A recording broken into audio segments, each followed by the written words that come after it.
Noong nakaraang December, dito lang, 2025, merong isang tiga Davao na namatay doon sa Masbate dahil sa engkwentro sa NPA. Noong December din, nakausap ko yung magulang. Nakausap ko sa video call dahil hindi man ako nakabisita doon sa kanyang burol. Nakausap ko sa video call yung mga magulang at naramdaman ko yung sakit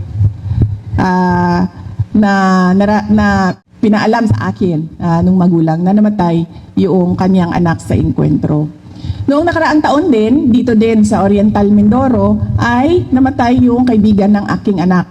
Isang opisyal na namatay din sa engkwentro dito sa Baco, Oriental Mindoro. Kaya yung mga lugar na ganyan, yun yung binabalikan ko para ipaalala sa mga kabataan at lalong-lalo na sa mga magulang na huwag ninyong hayaan na madala yung inyong anak sa mga grupo na ang kanilang layunin ay karahasan. Dahil kapag nadala yung anak, dyan na magsisimula yung hindi natutupad ang pangarap. At dyan na rin nagsisimula na nagkakaroon ng problema ang pamilya. Kaya napakahalaga na gabayan natin yung ating mga learners, yung ating mga anak na ang responsibilidad ng isang bata ay pumasok sa paaralan. Yun lang ang kailangan gawin ng isang bata. At huwag kayong magpadala sa mga pakikipaglaban at pakikipbaka, lalong-lalo na kapag ang kanilang pamamaraan ay through violence o dahas. Kaya napakahalaga rin na mabigay ko ang mensahe na yan sa inyo. At syempre sa ating mga komunidad, ayaw man natin sumali dahil syempre ang gusto man lang natin ay makapagtrabaho tayo, makapaghanap buhay, yung ating mga anak makapasok sa paaralan ng walang nangyayari sa kanya, na safe sila. Sasabihin lang natin sa kanila na huwag dito sa lugar namin dahil ayaw namin ng gulo. Kasi kapag nagkakaroon ng gulo, nasisira yung pangkabuhayan namin, nasisira yung kapayapaan dito sa komunidad namin. Hindi naman namin sinasabi, kaming mga nasa gobyerno, hindi namin sinasabi na lumaban kayo sa kanila. Wag na, hindi naman kayo kasali. Sasabihin nyo lang, wag dito sa lugar namin dahil magkakaroon ng gulo. Mawawala yung kapayapaan. Masisira yung pag-aaral ng mga bata. Ganun lang ka-simple ang kailangan nating sabihin sa mga grupo na, yun nga, ang sinasabi ko, dahas yung pamamaraan nila sa pakikipaglaban nila sa kanilang kausa. Unsay kausa sa Tagalog? Paniniwala. Ayun. Yun ang dahilan kung bakit bumalik ako dito sa Mindoro. Alright mga kababayan, so napakinggan nyo po yung speech ni VP Sara Duterte kung ano nga ba yung tunay na dahilan kung bakit bumalik siya dito sa Mindoro, no? At ito nga po yung nangyaring kalunos-lunos sa isang estudyante, no, na nawalan ng buhay, nawalan ng pangarap dahil nga po dito sa maling paniniwala sa mga NPA.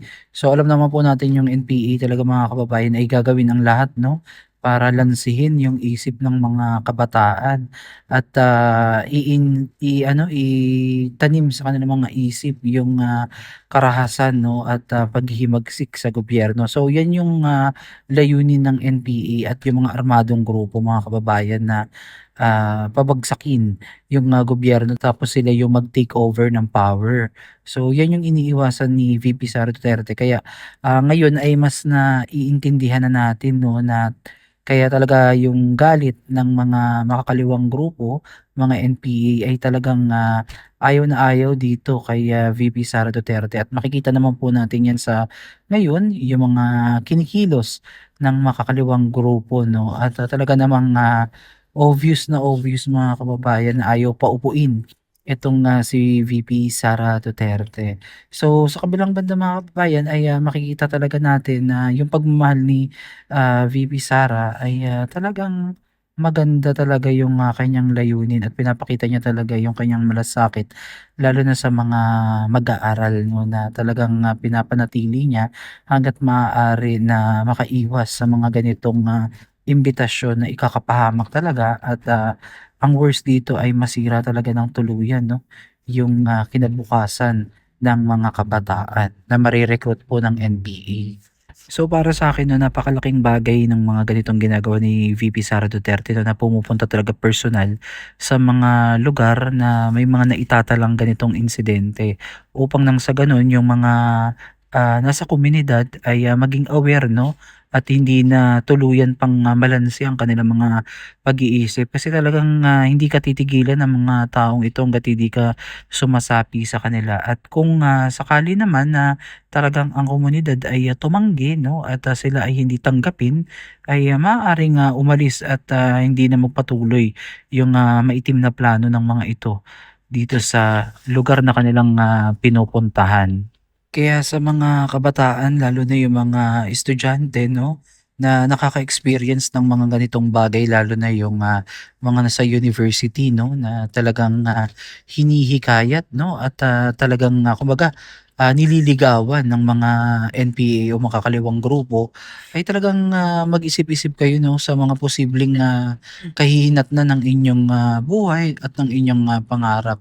At, gamitin niyo yung inyong, utak o yung isip 'no, na kapag ganito na yung mga lumalapit sa inyo at tinuturuan kayo na, makipaghimaksikan sa gobyerno o lumaban sa gobyerno sa pamamagitan ng, dahas ay, alam na natin 'no, kung ano yung, kahihinatnan nito. So, wala namang masama mga kababayan dito sa freedom of expression, freedom of speech na pwede mo namang, ilabas ang iyong, saloobin 'no, sa gobyerno kung ikaw ay, nadi-disappoint sa mga nakikita't naririnig, nararamdaman mo. So, pwede mo naman i-ano yan, ah ilahad yung iyong, nararamdaman laban po sa, gobyerno o sino mang mga opisyal sa gobyerno na hindi mo nais yung iyong, nakikita at naririnig 'no at, hindi mo gusto yung kanilang mga ginagawa diyaan sa gobyerno. So, maaari naman silang i-call out pero iba na kasi ang usapan mga kababayan kapagka gumamit na ng dahas at, makakapanakit na 'no at, makakapinsala na ng buhay ng, kapwa natin. So, alam na natin 'yon na ganito talaga ang kalakaran ng, makakaliwang grupo kaya dapat talagang, iba yung pag-iingat lalo na sa mga estudyante kasi pinupuntirya talaga nito mga kabataan talaga lalo na yung mga aktibo sa kanilang, paaralan na nakikitaan nila ng potensyal na maging, leader 'no at, hindi mo namamalayan ikaw ay nasa bundok na at tuluyan ng nalason ng iyong pag-iisip. Kasi nakakatakot mga kababayan 'no, dahil may mga ilang mga nabalita na noon na kahit mismong pamilya nila ay, pinapaslang nila, sinasaktan nila 'no, para maipakita nila yung, kanilang, pagiging, loyal dun sa samahan nila. Kaya yun yung nakakalungkot dahil marami ding mga magulang ang, nagpapatotoo diyan na hindi na daw nila kilala yung kanilang mga anak once na nakarating nga po sa bundok.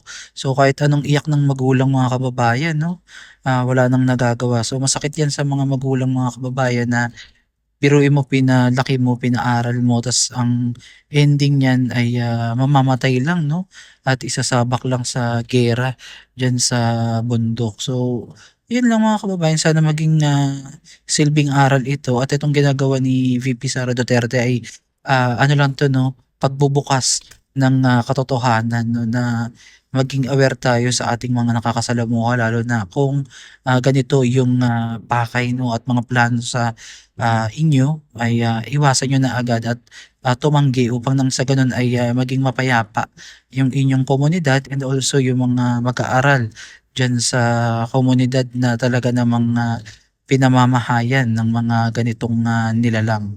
So again mga kababayan, ito lamang ang ating, reaction video and commentary about dito sa lalahad ni VP Sara Duterte kung ano yung dahilan niya kung bakit nga ba siya pumunta diyan sa Mindoro. Kasi ang daming mga speculation kung bakit nandiyan siya at ito na finally sinagot niya na din yung katotohanan kung bakit siya napadpad diyan, no.